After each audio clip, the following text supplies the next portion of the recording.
What's up, everybody? I'm Stan, and welcome to Detail Comics, where we go over comics in detail. This is iRate Reviews, the show where I go over a comic book, its story, its art, give you my impressions, and let you know whether it's something to go back to the shop for or not. What we're going to be talking about is Titans number 6, and Titans number 6 is the conclusion of the Return of Wally West storyline by Dan Abnett. And this is a really interesting book, and I'm really excited about this one, but let's just jump into the story and see where it goes. To begin with, we're going to see Wally West kind of still sucked into the Speed Force, and he kind of gives a little bit of a brief monologue. It's just like, hey, I just came back from the Speed Force, and now I'm kind of lost here again for all eternity.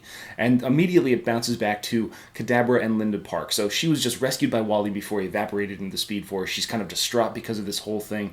And then Kadabra ultimately brings back the rest of the Titans team in order to kind of gloat to them about his success. Everyone that comes back is a bit distraught and devastated at this entire fact. And then even though they try to kind of come into conflict with Kadabra, he's really got far too much advanced technology, aka magic, in this respect, and just basically says that with his knowledge of the future, essentially the only person that can defeat him is Wally West. So with him gone in the Speed Force, there is no way that he can possibly do that. He even gives a brief explanation as to what happens. When a Flash runs faster than the speed of light, he ends up in the Speed Force and he can't come back. Kadabra knows these things, which is kind of odd in its own right. After we get done with that, we kind of bounce back over to the Speed Force, where Wally West is kind of in this euphoric place. Here he is sitting on the porch of a house, and who does he have next to him? He's got Linda Park. So that's just one of those things where he's just like, this is his happy place. This is where he could see himself spending the rest of time, because he's got basically eternity at this point. And what we see is that Linda, even though she loves him, she's the characterization that he knows and loves from the previous universe where he was, she is not real, and she understands that this is the Speed Force talking through Linda Park, telling Wally West that he no longer needs to be here. It's like, this is not where he's meant to be. He needs to go back to his friends, and then she's kind of talking him into the fact that he might not necessarily know Linda now. He might not necessarily know this DC Rebirth New 52 Linda Park, but at one point in time, he didn't know this Linda, his Linda. They're not the same person, but the road might have been bumpy to start. It's definitely a road to go down because she's got potential. This can happen for him again. He's just got to be patient. He's got to take his time. He just obviously moves too fast. He's a Flash. Flashes typically move too fast. And when Flashes don't move too fast, they're like molasses, man. They never make a move. So it's one of those things where she's kind of encouraging him to kind of move along and kind of sever the ties with the previous universe that he understood, where he thinks that he's been from. And that's where we get back to Kadabra. So when we get back and the Titans are kind of taking them on, Lilith goes into Kadabra's mind and she tries to read exactly what's going on, try to glean as much information as she can. And what she finds is that his brain isn't necessarily, his thought process is kind of different.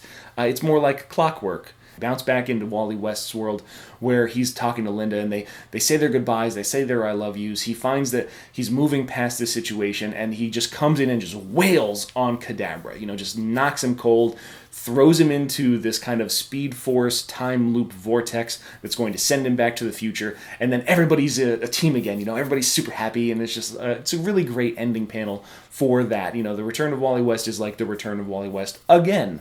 It's got a little bit less emphasis this point in time, but it's definitely a very nice thing that brings things back. After everybody says their hey, how you do's and stuff like that, returning Wally West to the fold, we see Linda come up and just, kind of berate Wally, and it's funny because he's just like, yeah, no, I'm sorry. And she's like, don't worry about it, as long as you never let me get involved in any of this stuff again, and anytime there's a story, you give me an exclusive. And he's just like, yeah, bumpy road, okay, cool, this is a good start.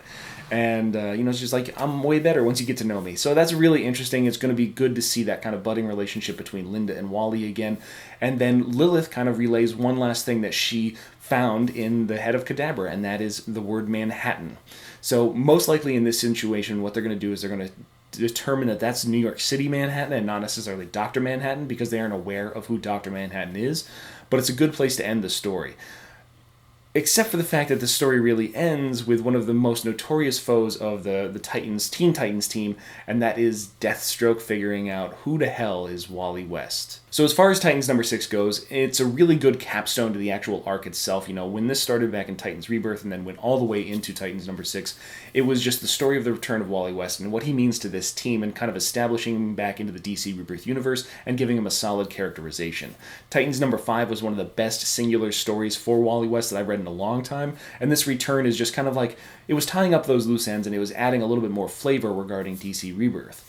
Titans has always been one of the best books in DC Rebirth for hints about the entire situation, and Dan Abnett likes to drop them in here once in a while, but it's really nice to see that it's just like, okay, cool, we get the clockwork insinuation, we get the Manhattan reference, which is probably going to be misconstrued, and it's just a really strong part of this. Brett Booth does a great job with the art. I really like the characterization of Wally West. I like his suit. I like everything. And then every time that we're in the Speed Force or that Wally's running, the kinetic feel of everything is really fantastic. Overall, Titans has probably been one of the better books, like I mentioned, in DC Rebirth, and it's a highly recommended one from me. I wouldn't necessarily say go get number 6 right out the gate. I would say go get Titans Rebirth, get the entire thing, or you could pick up the trade for Titans when it comes out. I'll include a link in the description so that way, if you guys want to check it out, you can. So that's my review of Titans number 6, but I want to know what you guys think too, so hit me up in the comments down below, and we can start talking about DC Rebirth and where you think things are going to go, and who's going to be the next person to kind of get involved in this respect. I'm super excited about what's going to happen in that. As always, if you like what you see, hit the like button. Don't forget to subscribe right there to get more news, reviews, and commentary on comic books, comic book movies, comic book TV shows and games, and anything and everything inside the world of comics.